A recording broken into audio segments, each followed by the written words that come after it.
नमस्कार दोस्तों, सभी का स्वागत है। आइए आज हम लोग आईपीएससी जो हाइड्रोकार्बन है उसको लिखने की पद्धति कैसे लिखते हैं, एकदम बेसिक से हर एक पॉइंट को समझेंगे जिससे आगे आईपीएससी लिखने में कोई दिक्कत ना हो। एक दो या तीन वीडियो जाएगा, सारा क्लियर हो जाएगा। एकदम ध्यान से देखिए। आईपीएससी का फुल फॉर्म क्या होता है? International union of pure and applied chemistry. इसका नामकरण करने के लिए हाइड्रोकार्बन के नाम के साथ क्रियात्मक समूह जोड़कर लिखते हैं। हाइड्रोकार्बन का मतलब होता है जिसमें हाइड्रोजन और कार्बन हो। आईपीएससी पद्धति के अनुसार किसी भी कार्बनिक यौगिकों के नाम के निम्नलिखित भाग हो सकते हैं। कई भागों में उसको बांटा गया है, क्या क्या उसमें जोड़ के कैसे कैसे बनाते हैं। पहला है पूर्व लग्न। प्रीफिक्स क्या होता है इसमें? यदि फ्लोरीन आ जाएगा, एफ आ जाएगा तो फ्लोरो लिखेंगे। पूर्व लग्न मतलब होता है पहले, अगर इसका नाम पहले लिखा जाता है। क्लोरीन आ जाएगा तो क्लोरो लिखेंगे, ब्रोमीन आ जाएगा तो ब्रोमो लिखेंगे, आयोडीन आ जाएगा तो आयोडो लिखेंगे, नाइट्रो लिखेंगे, NO2 आ जाएगा तो, और सिंगल बॉन्ड OR आ जाएगा तो एल्काक्सी लिखेंगे, जहां R का मतलब CH3 C2H5 ये सब होता है। अब देखिए दूसरे पॉइंट होता है शब्द मूल, वर्ड रूट। ये जो ऊपर वाला है पूर्व लग्न, ये प्रैक्टिस से भी आ जाएगा, लेकिन जो शब्द मूल होता है वर्ड रूट, यहाँ से इंपॉर्टेंट चालू होता है। जो पूर्व लग्न वाला मैटर जितना लिखा है फ्लोरो क्लोरो ब्रोमो, ये सब जब बताने लगेंगे तो वहाँ सब समझ में आ जाएगा। शब्द मूल से ध्यान से देखिएगा। शब्द मूल जो है ये 10 में ही आपका सारा काम हो जाएगा, लेकिन 20 शब्द मूल इम्पॉर्टेंट है और सारे शब्द मूलों को लिखा गया है।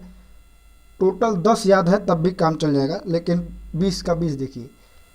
मेथ एसी की संख्या है। यह मुख्य श्रृंखला में कार्बन परमाणुओं की संख्या प्रदर्शित करता है। शब्द मूल वर्ड रूट, इसका मतलब 1 नंबर जो लिखा है वो C1 यानी कार्बन की संख्या। तो जितना कार्बन की संख्या रहेगा, जैसे C2H4 लिखा हुआ है तो C2H4 में C की संख्या 2 है, तो ये 2 जो है यहाँ 8 को प्रदर्शित करेगा। तो C की संख्या ये वर्ड रूट दिखाता है, इसको जरूर याद कर लीजिएगा। मेथ, अगर 2C है तो एथ लिखेंगे, 3 है तो प्रोप, 4 है तो ब्यूट, 5 है तो पेंट, 6 है तो हेक्स, 7 है तो हेप्ट, 8 है तो ऑक्ट, 9 है तो नॉन, 10C है तो डेक, 11 है अनडेक, 12 है डोडेक, 13 अगर C की संख्या है तो ट्रीडेक, 14 है टेट्राडेक, 15 है पेंटाडेक, 16 है हेक्साडेक, 17C रहेगा तो हेप्टाडेक, 18 है ऑक्टाडेक, 19 है नोनाडेक और 20 है आइकास। ये C की संख्या है। चलिए, और अगला भाग क्या है? C की संख्या याद रहेगा तो वैसे मान लीजिए लिखा हो C2H6, तो 2 का मतलब है कि पहले मैं इसको दूसरे नंबर पर एथ है तो एथ लिखेंगे। बाकी जो क्या जोड़ना है क्या घटाना है अभी आगे जिक्र किया जाएगा। अगला देखिए, तीसरा नंबर पर आता है प्राथमिक अनुलग्न। यह कार्बनिक यौगिकों की प्रकृति प्रदर्शित करता है, अर्थात यह दर्शाता है कि यौगिक संतृप्त है या असंतृप्त। इसमें क्या क्या होता है? इसको बांड भी कहा जाता है। प्राथमिक अनुलग्न के हिसाब से बांड भी निकाला जाता है, और एक एक बांड का क्या नाम है यह भी देखिए। एल्केन, कार्बन के मध्य अगर एक एकल बंधन सिंगल बांड जुड़ा है तो एल्केन श्रेणी में आएगा। और एल्केन का सामान्य सूत्र क्या होता है? ध्यान से यहाँ देखिए। एल्केन का सामान्य सूत्र होता है CnH2n+2। अगर इस सूत्र पर आधारित है तो हम N जोड़ेंगे, और Cn जो लिखा है वो कार्बन की संख्या है जो भी हम पीछे बताएं। जैसे CH4, यहाँ C1 है, CH4 में C कार्बन की संख्या कितनी है? 1। तो यहाँ पीछे देखेंगे 1 पे मेथ लिखते हैं, इधर लिखा है 1 नंबर पे मेथ है। तो फिर आगे देखिए यहाँ लिखेंगे मेथ, इधर लिखे मेथ, और देखिए CH4 अगर यहाँ एक रखें यन के जगह पे इस सूत्र में, तो H के देखेंगे 2 1 कम 2 और 2 4, लागू हो रहा है सूत्र इस पर। एल्केन का जो सूत्र है वह सूत्र C की संख्या 1 रखने पर H4 आ जा रहा है, लागू हो रहा है, इसलिए इसका नाम इसमें N जोड़ देंगे, तो मेथ में N जोड़ेंगे हो जाएगा मेथेन। आशा करते हैं समझ में आया होगा। फिर पुनः देखिए एक एग्जाम्पल और, CH3 single bond CH3, single bond किसको प्रदर्शित करता है? एल्केन को।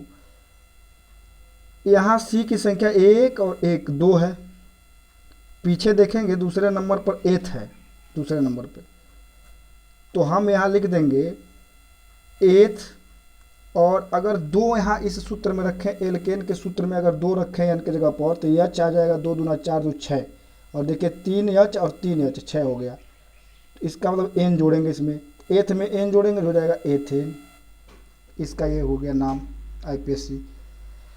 दूसरा है इसी तरह से एल्कीन।